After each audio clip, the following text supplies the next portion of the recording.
पिछले कुछ दिनों से जब से रमेश बिधूड़ी जी भारतीय जनता पार्टी से कालकाजी विधानसभा में चुनाव लड़ रहे हैं, लगातार गुंडागर्दी और दहशत का माहौल भारतीय जनता पार्टी द्वारा कालकाजी विधानसभा क्षेत्र में बनाया जा रहा है। विधानसभा के हर इलाके में भारतीय जनता पार्टी के कार्यकर्ता और कई लोग जो कहते हैं हम रमेश बिधूड़ी जी के भतीजे हैं, आम आदमी पार्टी कार्यकर्ताओं को डरा रहे हैं, धमका रहे हैं, उनका कॉलर पकड़ रहे हैं, उनका पार्टी का प्रचार का सामान लेके छीन रहे हैं, जला रहे हैं। मैं एक एक करके पिछले एक हफ्ते में हुई ऐसी गुंडागर्दी की घटनाएं आप सभी के साथ शेयर करना चाहूंगी। 15 फरवरी को गिरिनगर इलाके में आम आदमी पार्टी के वार्ड अध्यक्ष अरुण चौहान जी और हमारी महिला विंग की टीम डोर टू डोर कर रही थी। वहां पर भारतीय जनता पार्टी के राजीव भाटी जी, जो कहते हैं वो बिधूड़ी जी के भतीजे हैं और भारतीय जनता पार्टी के पदाधिकारी हैं, बीजेपी का पटका उन्होंने पहना हुआ था।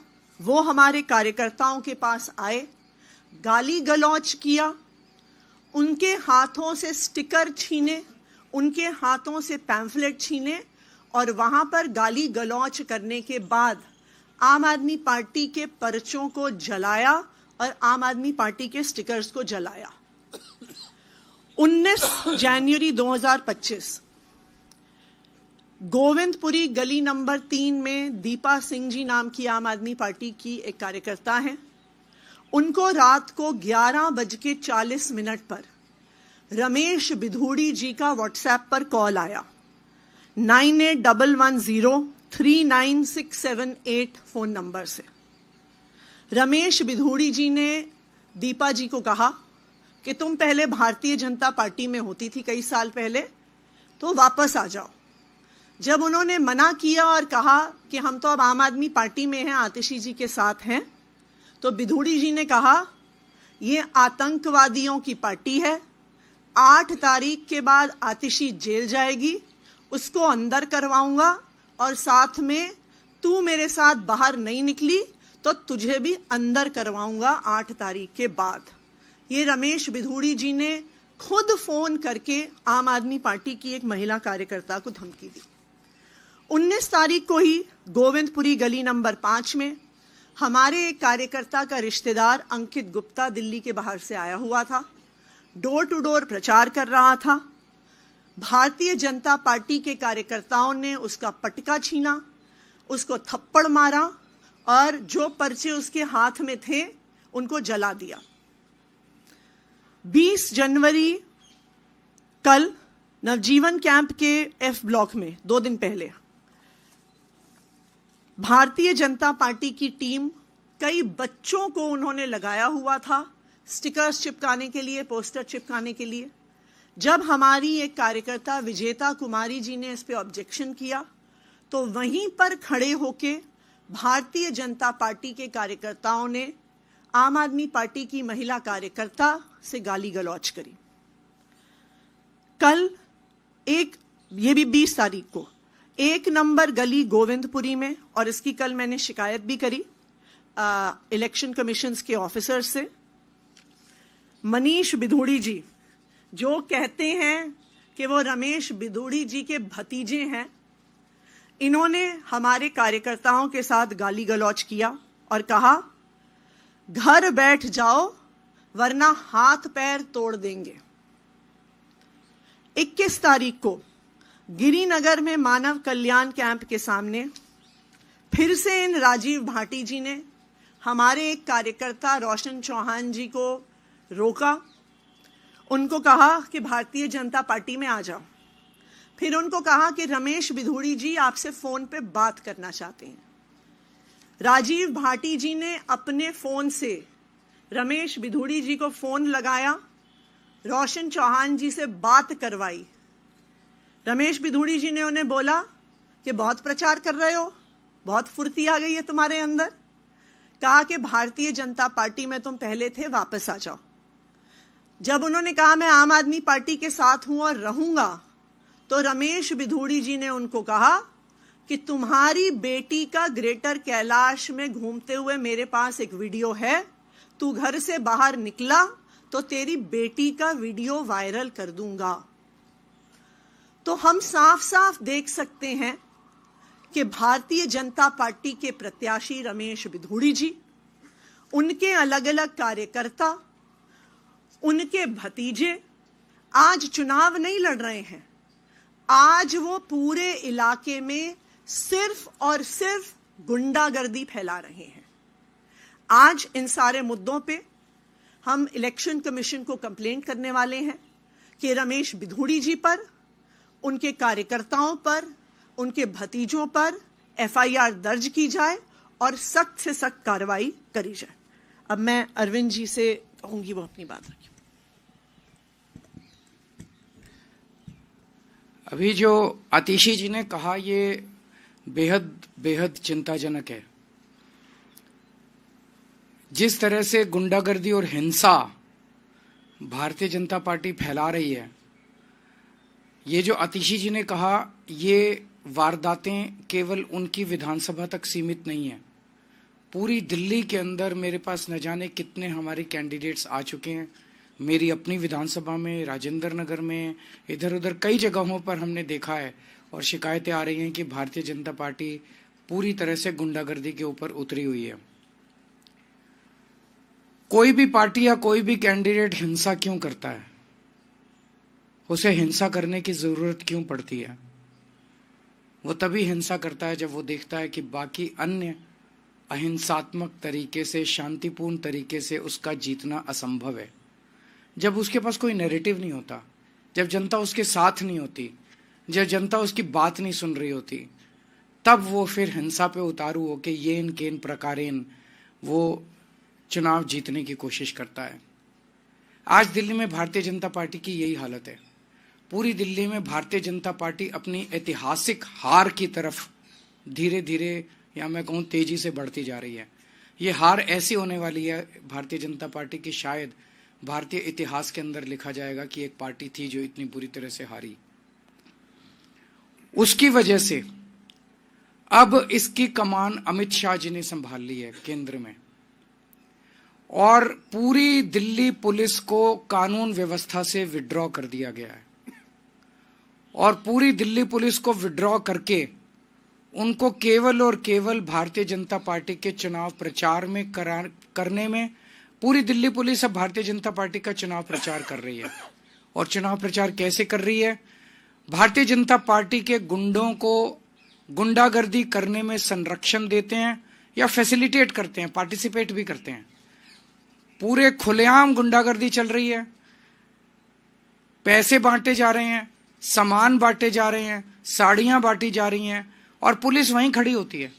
पुलिस बाकायदा लोगों को लाइन में खड़ा करा के प्रॉपरली उनको सामान दिलवाती है, प्रॉपरली पैसे दिलवाती है, चेक करती है। वोटर हो तो सामान लो, वोटर नहीं हो, वोट नहीं बना हुआ तो पुलिस बाकायदा चेक कर करके सामान बंटवा रही है। तो पुलिस के संरक्षण में पूरी दिल्ली से दिल्ली पुलिस को विड्रॉ कर लिया गया कानून व्यवस्था से। और इसलिए हम देख रहे हैं पिछले कुछ दिनों में किस तरह से पहले से ही चरमराई हुई थी दिल्ली की कानून व्यवस्था, अब तो पूरी तरह से ध्वस्त हो चुकी है दिल्ली की कानून व्यवस्था, क्योंकि दिल्ली के लोगों के संरक्षण देने के लिए, उनको सुरक्षा देने के लिए कोई पुलिस अवेलेबल नहीं है। सारी दिल्ली पुलिस केवल और केवल भारतीय जनता पार्टी को गुंडागर्दी को संरक्षण देने के लिए लगी हुई है। मेरी एक दो एसएचओ से बात हुई, उन एसएचओज ने मुझे जो बताया वो इतना खतरनाक है कि आप सुन के आपके रोंगटे खड़े हो जाएंगे। उन्होंने कहा जी सीधे एमएचए से आदेश आ रहे हैं, बीच में कोई सीपी नहीं है, कोई डीसीपी नहीं है, कोई स्पेशल सीपी नहीं है, कोई एडिशनल सीपी नहीं है, सीधे एमएचए से आदेश आता है एसएचओ को, फलानी फलानी जगह फलाने फलाने नेता की के आम आदमी पार्टी के नेता की मीटिंग डिसरप्ट करनी है। और पुलिस वहां पे बाकायदा लेके जाती है बीजेपी के गुंडों को, अपने संरक्षण में वहां पे गुंडागर्दी करवाती है। दिल्ली के अंदर अब केवल आम आदमी पार्टी नहीं, कोई पता चल जाए कि आम आदमी पार्टी का समर्थक है, आम आदमी पार्टी का वोटर है, उसको भी नहीं बख्शा जा रहा, उसको डराया जा रहा है, जैसे अभी इन्होंने कहा धमकाया जा रहा है, डराया जा रहा है। और पूरी दिल्ली के अंदर एक जबरदस्त डर का माहौल है कि खबरदार अगर आम आदमी पार्टी को वोट दिया तो। दिल्ली ने इस तरह की हिंसा कभी नहीं देखी थी। दिल्ली एक शांतिप्रिय स्टेट है, दिल्ली एक सभ्य लोगों का शहर है, दिल्ली पढ़े लिखे लोगों का शहर है। तो मैं ये पूछना चाहता हूं कि क्या दिल्ली ये सब बर्दाश्त करेगी? दिल्ली ये बर्दाश्त नहीं करेगी। मेरी अपनी 3 या 4 सभाओं को इन लोगों ने डिसरप्ट करने की कोशिश की, और बड़ी खूबसूरती देखिए कि वहां जो ऑडियंस में लोकल जनता आई हुई थी, महिलाओं ने खड़े होकर जो बीजेपी के कार्यकर्ताओं को खदेड़ा, वहां से उन्हें दुम दबा के भागना पड़ा। तो मैं दिल्ली की जनता को कहना चाहता हूं कि दिल्ली हम सब लोगों की है, इन गुंडों की नहीं है दिल्ली। हमें दिल्ली को बचाना पड़ेगा, आपको दिल्ली को बचाना पड़ेगा। अपनी दिल्ली के लिए, अपने बच्चों के भविष्य के लिए, दिल्ली के भविष्य के लिए आपको खड़े होना पड़ेगा। अगर कहीं ये डराने की कोशिश करें, एकजुट होकर इनका सामना करना पड़ेगा। हम देखते हैं, हम सब 2 करोड़ लोग देखते हैं कि कैसे ये बीजेपी वाले दिल्ली को बर्बाद करते हैं। हम नहीं होने देंगे दिल्ली को बर्बाद। और आप सोच के देखो, चुनाव के पहले अगर ये गुंडागर्दी इस तरह की कर रहे हैं, खुदा ना खास्ता अगर ये जीत गए तो चुनाव के बाद ये दिल्ली का क्या हाल करेंगे, इसकी आप कल्पना भी नहीं कर सकते। हमें दिल्ली की संस्कृति को बचाना है और इस गुंडागर्दी को रोकना है। आप कुछ अगर कोई 1-2 क्वेश्चंस हैं तो आप बताइए। वो बिल्कुल रोकने की कोशिश की जा रही है। मुझे ये डर है कि चुनाव वाले दिन वोटर्स को वोट डालने से रोका जाएगा। मुझे मतलब मैंने बताया, बीजेपी अपनी शायद 2015 की जो हार थी, 3 सीट आई थी, उससे भी ज्यादा बुरी हार इन लोगों की होने वाली है। इस बार बहुत बुरा हाल होने वाला है। और जितनी गुंडागर्दी ये कर रहे हैं, उतने वोट इनके कम हो रहे हैं, उतने वोट। जनता ये पसंद नहीं करती। जनता कहती है भाई आप अपना काम बताओ, काम इनके पास है नहीं गिनाने को। जनता कहती है आप अपना विजन बताओ, विजन ये कहते हैं मोहल्ला क्लिनिक बंद कर देंगे, दिल्ली के स्कूल बंद कर देंगे, दिल्ली के। जनता को ये सब, इनका एजेंडा पसंद नहीं आ रहा जनता को।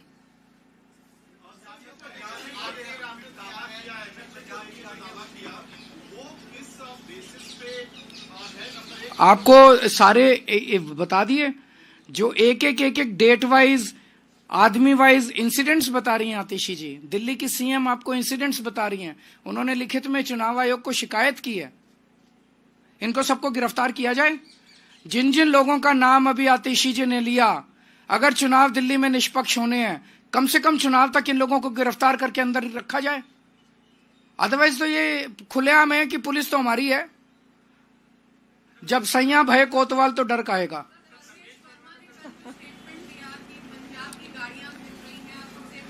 मेरे को बहुत दुख हुआ दिल्ली का एक नागरिक होने के नाते और दिल्ली का पूर्व सीएम होने के नाते। प्रवेश वर्मा जी ने जिस तरह से पंजाबियों के कंट्रीब्यूशन को प्रश्न चिन्ह लगाया। प्रवेश वर्मा जी ने कहा कि पंजाब की गाड़ियां घूम रही हैं, पता नहीं कौन लोग हैं उनमें, और 26 जनवरी गणतंत्र दिवस के लिए सुरक्षा के लिए ये खतरा है। तो क्या पंजाबी, सारे पंजाबी आतंकवादी हैं? सारे पंजाबी देशद्रोही हैं? क्या सारे पंजाबी देश के लिए खतरा हैं? पंजाबियों ने दिल्ली को संवारा है। पंजाबियों ने आज जो दिल्ली है जिस स्तर पे, उसमें पंजाबियों का बहुत बड़ा कंट्रीब्यूशन है। पंजाबियों, जो आज पंजाबी हैं, इनके पूर्वजों ने देश के लिए कुर्बानियां दी थी। आज जो दिल्ली के पंजाबी हैं, उनके पूर्वजों ने देश के लिए अपनी जान न्यौछावर की थी। 1947 में जब पार्टीशन हुआ था, लाखों पाकिस्तान से रेफ्यूजी दिल्ली आए थे। उन्होंने न जाने कितनी यातनाएं और कितनी दुर्दशा झेली थी। आज ये छोटा सा लड़का दिल्ली के पंजाबियों को, पंजाब के पंजाबियों को चुनौती देने चला है। हम इसका सख्त विरोध करते हैं और हम कहते हैं कि अमित शाह जी को इसके लिए माफी मांगनी चाहिए पूरे देश से। अमित शाह जी को पंजाबियों से माफी मांगनी चाहिए। Thank you.